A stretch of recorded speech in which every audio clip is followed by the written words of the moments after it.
A good gardener knows the importance of a good fertilizer.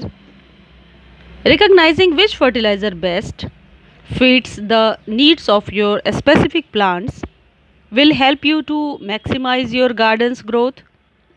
Become a fertilizing expert as you learn about the different options and nutrients that can impact your plants. So guys, in today's video we know about that fertilizer which is best or which is good for our plants. So let's start the video and one by one we learn about that. This is Epsom salt. Epsom salt helps improve flower blooming and enhances a plant's green color. It can even help plants grow bushier.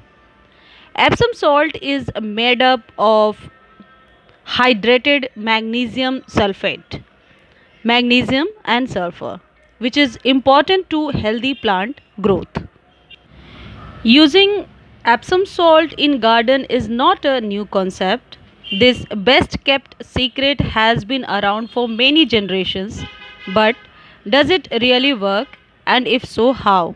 Let's explore the age old question so many of us have asked at one time or another: why put Epsom salt on plants? Is Epsom salt good for plants? Yes. There seem to be good, relevant reasons for using Epsom salts for plants. It never hurts to try it.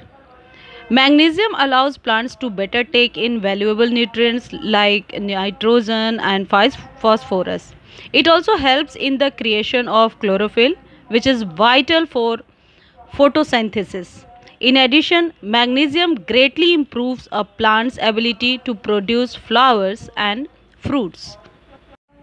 If the soil becomes depleted of magnesium, adding Epsom salt will help. And since it poses little danger of overuse like most commercial fertilizers, you can use it safely on nearly all your garden plants.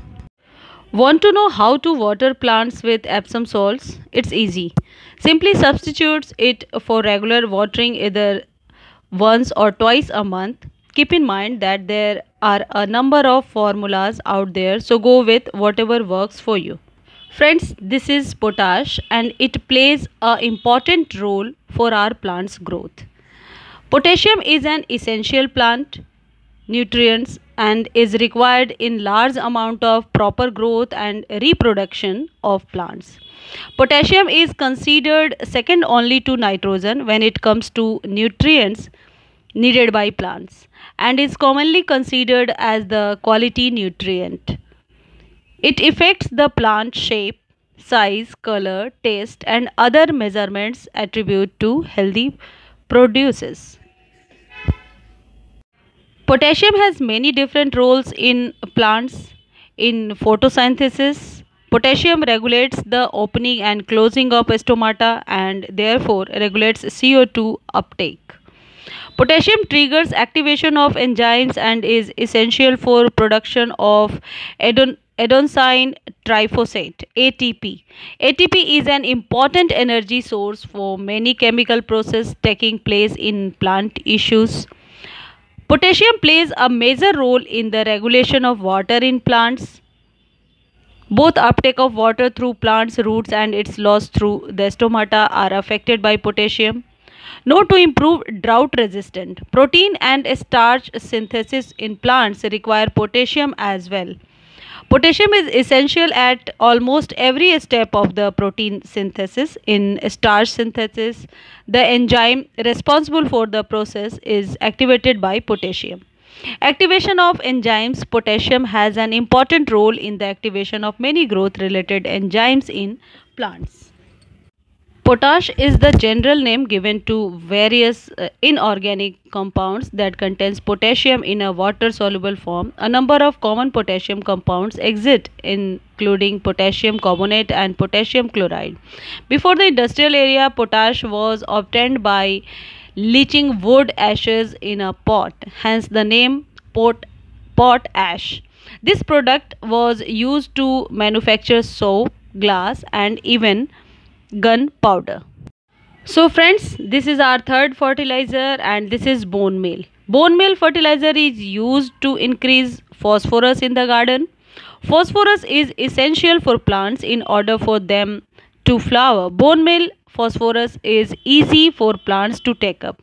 Using bone meal help your flowering plants like roses or bulbs grow bigger and more plentiful flowers. First, we know about that what is bone meal. Bone meal fertilizer is essentially what it says it is. It is a meal of powder made from grounded up animals' bones. Normally beef bones, but they can be the bones of any animal commonly slaughtered. The bone meal is steamed to increase its availability for plants. Bone meal fertilizer is often used by organic gardeners to add phosphorus to garden soil, but many people who are unfamiliar with this organic soil amendment may wonder what is bone meal and how to use bone meal on flowers. Before adding bone meal for plants to your garden, have your soil tested. The effectiveness of bone meal phosphorus drops significantly if the pH of the soil is above 7. If you find that your soil has a pH higher than 7, correct your soil's pH first before adding bone meal. Otherwise, the bone meal will not work. And the fourth fertilizer is DAP. DAP fertilizer is an excellent source of P and nitrogen N for plant nutrition. It's highly soluble and thus dissolves quickly in soil to release plant available phosphate and ammonium. A notable property of DAP is the alkaline pH that develops around the dissolving granule. But first we know about the DAP. What is DAP and how it does work for our plants?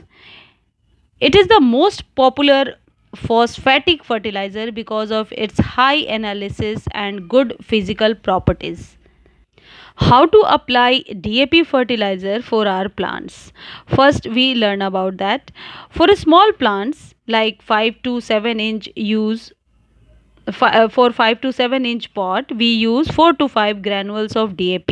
Medium size plant um, like 9 to 10 inches pot we use 10 to 15 granules, and for average size plant use 15 to 20 granules of DAP. Vary 10 to 12 days in interval for its using. Friends, if you like this piece of information, please like, share and subscribe my channel. Or if you want to know more about that fertilizer, so you can text me or you can message me about that. So I will make a video on that. If you want to ask any related question, you can text me. Thank you, friends.